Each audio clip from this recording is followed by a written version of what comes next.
Terima kasih telah bergabung dengan kami. Bersama dengan saya hamba Allah sebagai moderator di sini.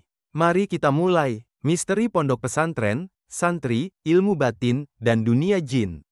Selamat datang dalam perjalanan menegangkan ke dunia pesantren yang jarang terungkap. Di balik dinding-dinding pondok yang tenang dan hikmat di siang hari, tersimpan rahasia dan praktek-praktek mistis yang hanya diketahui oleh para santri senior. Mari kita singkap tabir misteri dan menjelajahi dunia yang berada di antara alam nyata dan gaib, di mana ilmu-ilmu kanuragan dan pertemuan dengan makhluk tak kasat mata menjadi bagian dari kehidupan santri. Inilah kisah tentang permainan santri, ilmu batin, dan pertemuan tak terduga dengan jin di bawah sinar rembulan purnama. Malam purnama, waktu istimewa para santri senior. Malam itu berbeda dari malam-malam biasa. Bulan purnama ke-16 dalam penanggalan Hijriah menggantung sempurna di langit, menerangi kompleks pesantren dengan cahayanya yang keperakan. Seusai salat Isya, ketika kebanyakan pesantren mulai sunyi, pondok ini justru masih bergeliat dengan aktivitas para santri. Di sudut-sudut tertentu, santri-santri junior tampak khusyuk berdiskusi atau membaca Al-Quran secara berkelompok, atau yang biasa mereka sebut sebagai deresan. Suara lantunan ayat-ayat suci mengalun lembut, menciptakan harmoni spiritual yang menenangkan jiwa. Namun, di sisi lain pondok, suasana jauh berbeda. Santri-santri senior memanfaatkan waktu istimewa ini untuk bermain, sebuah istilah yang memiliki arti jauh lebih dalam dari sekadar hiburan. Bagi mereka, ini adalah waktu untuk mempraktikkan dan mengasah ilmu-ilmu yang telah mereka pelajari dalam pelajaran ekstrakurikuler khusus. Beberapa kelompok santri senior mengulang jurus-jurus silat tradisional, gerakan mereka cepat dan mantap menunjukkan latihan bertahun-tahun. Kelompok lain berkonsentrasi dengan mata terpejam, berlatih tenaga dalam yang konon bisa membuat tubuh kebal dari senjata tajam. Yang paling menarik perhatian adalah kelompok kecil yang duduk melingkar di pojok halaman. Mereka tampak sedang mempraktikkan ilmu batin, bahkan ilmu yang sudah mendekati ranah sihir yang sebenarnya dilarang dalam ajaran Islam murni. Namun di pesantren tua ini, batas antara ilmu hikmah dan sihir terkadang begitu tipis dan samar. Di kejauhan, seorang anak kecil bernama Paidi duduk sendirian. Matanya tak lepas memandangi aktivitas para senior dengan campuran rasa takjub dan waspada. Ia ingin bergabung, terutama dalam latihan silat, tapi entah mengapa tak ada yang pernah mengajaknya. Permainan misterius di bawah sinar purnama. Pencak kontak, pertarungan jiwa. Pencak kontak bukanlah pertarungan biasa. 2 atau 3 santri junior, dihizib, dengan mantra khusus warisan Sayyidina Ali. Tubuh mereka seolah dikendalikan oleh kekuatan lain, bergerak dengan kecepatan dan ketangkasan yang mustahil dilakukan tanpa bantuan kekuatan gaib.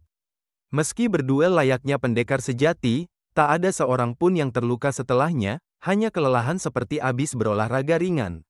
Cuci, ramalan dari alam gaib. Sebuah permainan ramalan dengan papan huruf dari kertas karton dan cawan kecil yang bergerak sendiri setelah dibacakan mantra khusus. Pertanyaan favoritnya, soal jodoh.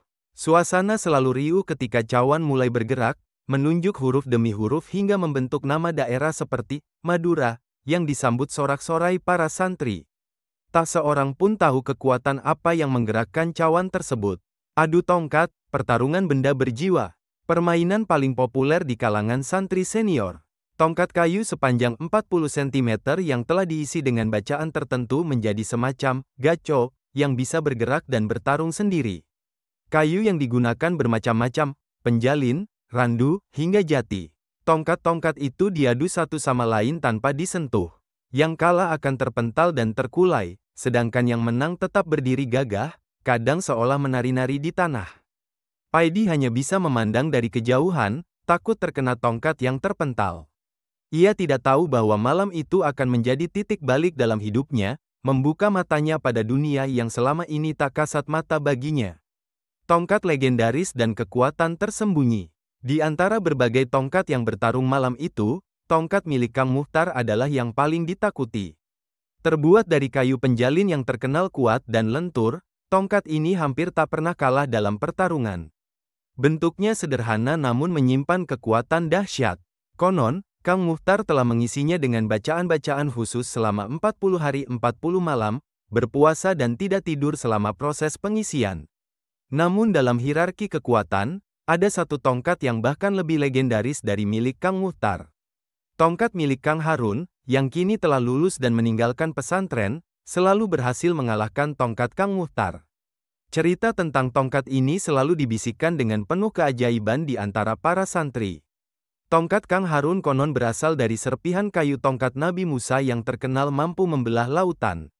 Tak ada yang tahu bagaimana Kang Harun bisa mendapatkannya, tapi banyak yang percaya bahwa tongkat itu ditemukan di dasar sungai setelah banjir bandang melanda desa tetangga. Warnanya keemasan, dengan ukiran-ukiran halus yang tak bisa dibaca oleh santri manapun. Anehnya, ketika Kang Harun lulus, ia tidak mewariskan tongkat saktinya kepada santri lain seperti yang biasa dilakukan. Beredar kabar bahwa tongkat itu telah mengalami transformasi spiritual, berubah wujud menjadi tasbih. Tasbih-tasbih ini kini diproduksi di sebuah pabrik di Pasuruan, dan konon memiliki khasiat khusus bagi yang menggunakannya untuk berzikir. Beberapa santri bahkan pernah diam-diam mencoba mencari pabrik tersebut, namun tak pernah berhasil menemukannya. Malam itu, suasana semakin tegang ketika tongkat Kang Muhtar berhadapan dengan tongkat baru milik Kang Sobri. Meski baru diisi, tongkat Kang Sobri menunjukkan perlawanan yang mengejutkan. Gerakan-gerakannya lincah dan tak terduga, membuat tongkat Kang Muhtar beberapa kali hampir terjatuh. Para santri bersorak-sorai, menciptakan atmosfer pertarungan yang semakin menegangkan.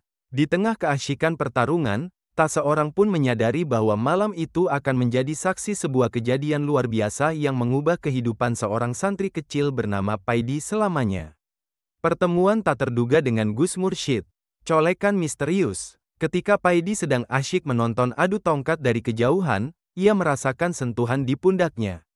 Dengan jantung berdebar, ia menoleh dan mendapati Gus Mursyid, putra kiai yang sangat dihormati di pesantren, berdiri di belakangnya dengan senyum misterius. Jangan belajar ilmu itu, Di. Itu sihir, tidak banyak manfaatnya. Kalau sampai dilaporkan ke Abah Kiai, kamu bisa celaka, kata Gus Mursyid dengan suara pelan namun tegas. Kertas bertuliskan mantra. Setelah percakapan singkat di mana Paidi mengakui sedang menjalani puasa 3 hari, Gus Mursyid mengeluarkan secari kertas kuning usang bertuliskan huruf Arab gundul. Tulisan tangan itu rumit dan tanpa harakat, membuat Paidi tidak bisa membacanya. Maaf, Kang, saya nggak bisa baca tulisan ini, aku Paidi dengan jujur. Mata Gus Mursyid menatapnya dalam-dalam, seolah menilai kesungguhan hatinya. Pembacaan mantra misterius. Dengan suara yang hampir berbisik, Gus Mursyid membacakan mantra tersebut perlahan. Lafaz dalam bahasa Arab itu terdengar seperti syair yang mengalun indah namun menyimpan kekuatan misterius. Paidi menirukannya dengan hati-hati. Ajaibnya, hanya dalam 2 atau 3 kali pengulangan, ia sudah hafal lafaz tersebut dengan sempurna, seolah mantra itu memang ditakdirkan untuknya. Suasana malam itu semakin mencekam ketika Paidi mulai membaca mantra sambil memejamkan mata. Angin dingin tiba-tiba berhembus, membuat daun-daun kering berputar di sekitar kakinya. Beberapa santri yang berada di dekatnya merasakan perubahan energi, namun terlalu fokus pada permainan mereka untuk memperhatikan. Ketika Paidi membuka matanya, dunia di hadapannya tidak lagi sama. Pandangannya terasa lebih tajam, dan di antara bayangan-bayangan gelap, ia bisa melihat wujud-wujud yang sebelumnya tak pernah ia lihat. Tubuhnya gemetar, bukan karena takut, tapi karena sensasi aneh yang mengalir di seluruh pembuluh darahnya. Apa yang kau lihat, Di? Tanya Gus Mursyid lembut, seolah tahu persis apa yang terjadi. Namun Paidi terlalu terpukau untuk menjawab. Matanya terpaku pada pemandangan di hadapannya yang telah berubah drastis. Sementara para santri masih asyik dengan permainan mereka, tak seorang pun menyadari bahwa malam itu, seorang santri kecil telah diberi anugerah, atau mungkin kutukan, untuk melihat apa yang seharusnya tidak dilihat oleh mata manusia biasa. Dan perjalanan spiritualnya baru saja dimulai. Dunia yang tak kasat mata, pertemuan dengan jin. Dunia di mata Paidi kini berubah total. Melalui mata batinnya yang baru terbuka, ia menyaksikan pemandangan yang membuat bulu kuduknya berdiri. Jin-jin berbagai bentuk dan ukuran mengelilingi lingkaran permainan adu tongkat para santri. Mereka bukanlah sosok mengerikan seperti yang sering digambarkan dalam cerita horor, melainkan makhluk dengan bentuk yang aneh dan tidak proporsional. Yang paling menarik perhatiannya adalah jin bertangan kiri besar, seukuran kelapa hijau, yang sedang memainkan tongkat milik Kang Muhtar. Kontras dengan tangannya yang besar, kepala jin itu kecil, hanya sebesar kepalan tangan Paidi. Kulitnya berwarna keabu-abuan dengan tekstur seperti kulit kayu tua yang retak. Matanya bersinar kekuningan, fokus pada permainan di hadapannya. Jin-jin itu memainkan tongkat dengan cara yang tidak lazim, seperti pemain anggar terbalik. Mereka memegang ujung atas tongkat, bukan bagian bawahnya. Gerakan mereka cepat dan lincah, saling memukul dengan presisi yang menakjubkan. Namun, yang membuat Paidi heran, mereka tidak tampak berusaha menyakiti satu sama lain. Hanya tongkat-tongkat merekalah yang bertarung dengan sengit. Di sekitar arena pertarungan, jin-jin lain bersorak-sorai, membentuk penonton yang tak terlihat oleh mata manusia biasa. Beberapa tampak seperti anak kecil dengan kaki panjang, beberapa lainnya berbentuk seperti orang dewasa namun dengan proporsi tubuh yang ganjil, kepala terlalu besar atau terlalu kecil, lengan terlalu panjang, atau tubuh yang terlalu ramping. Ya Allah, inikah yang sebenarnya terjadi? Bisik Paidi pada dirinya sendiri, takjub sekaligus ngeri menyaksikan realitas yang selama ini tersembunyi dari pandangannya. Tanpa sadar, Paidi melangkah maju ketika melihat salah satu tongkat terpental keluar dari lingkaran. Niatnya sederhana, ia hanya ingin mengambil dan mengembalikannya. Tapi tindakan spontan itu memicu kekacauan. Para jin, yang sebelumnya tidak menyadari kehadiran Paidi, tiba-tiba menoleh ke arahnya dengan mata terbelalak. Mereka mengira anak itu akan menyerang mereka. Dalam sekejap, situasi berubah. Jin-jin itu lari tunggang langgang dalam kepanikan, melemparkan tongkat-tongkat yang mereka pegang. Dari sudut pandang santri lain, pemandangan itu tampak sangat aneh. Tongkat-tongkat yang sedang bertarung seru tiba-tiba jatuh bersamaan dan berhenti bergerak, tanpa alasan yang jelas. Kekacauan dan dampak dari penglihatan Paidi. Suasana berubah mencekam seketika. Para santri senior yang sedang asyik menonton pertarungan tongkat terperangah melihat permainan mereka tiba-tiba berhenti. Tongkat-tongkat yang tadinya bergerak lincah kini tergeletak tak berdaya di tanah, seolah kehilangan nyawanya dalam sekejap. Mata-mata tajam langsung tertuju pada Paidi, satu-satunya orang yang berada di dekat lingkaran permainan selain para peserta. Beberapa santri senior tampak geram, mengepalkan tangan dengan marah. Salah satu dari mereka, Kang Somat yang dikenal temperamental, bahkan melangkah maju dengan wajah merah padam. "Apa yang kau lakukan, bocah?" bentaknya kasar. "Kau merusak permainan kami." Paidi mundur ketakutan, tidak tahu harus menjawab apa. Bagaimana mungkin ia menjelaskan bahwa ia baru saja melihat jin-jin yang mengendalikan tongkat-tongkat tersebut? Siapa yang akan percaya? Namun sebelum situasi memburuk, Gus Mursyid melangkah ke depan Paidi, seolah melindunginya. Kehadirannya yang tiba-tiba membuat para santri senior mengurungkan niat untuk memarahi Paidi lebih lanjut. Mereka mundur dengan hormat, meski wajah mereka masih menyiratkan kekesalan. "Sudah waktunya kalian kembali ke kamar," kata Gus Mursyid dengan suara tenang namun tegas. "Jangan lupa, besok masih ada pengajian ba'da subuh." Mendengar perintah itu, para santri bergegas membubarkan diri, mengambil tongkat mereka masing-masing dan berlarian kembali ke asrama. Suasana menjadi gaduh dengan bisik-bisik dan gumaman kesal yang terdengar samar-samar. Beberapa santri masih melirik Paidi dengan tatapan menuduh sebelum menghilang ke dalam kegelapan malam. Larangan dan pelajaran yang tersembunyi. Keesokan harinya, hal yang tak terduga terjadi. Gus Mursyid mengumpulkan para santri senior di serambi musola setelah salat duha. Wajahnya serius dan tidak menunjukkan keramahan seperti biasanya. Para santri duduk bersila dengan rapi, menundukkan kepala mereka dalam rasa hormat yang bercampur kecemasan. Mulai hari ini, suara Gus Mursyid memecah keheningan, "Hentikan permainan yang melibatkan jin." Kata-katanya tegas, tidak menyisakan ruang untuk bantahan. Baik itu adu tongkat, pencak kontak, atau cuci, semua harus dihentikan. Gus Mursyid melanjutkan dengan nada yang lebih lembut namun tetap penuh wibawa. "Gunakan kemampuan kalian sewajarnya. Ilmu silat, tenaga dalam, semua itu baik jika digunakan untuk kebaikan dan pertahanan diri. Tapi jangan sekali-kali minta bantuan jin. Itu jalan yang menyesatkan." Para santri senior mengangguk dan menyatakan taat, meski beberapa di antara mereka terlihat kecewa.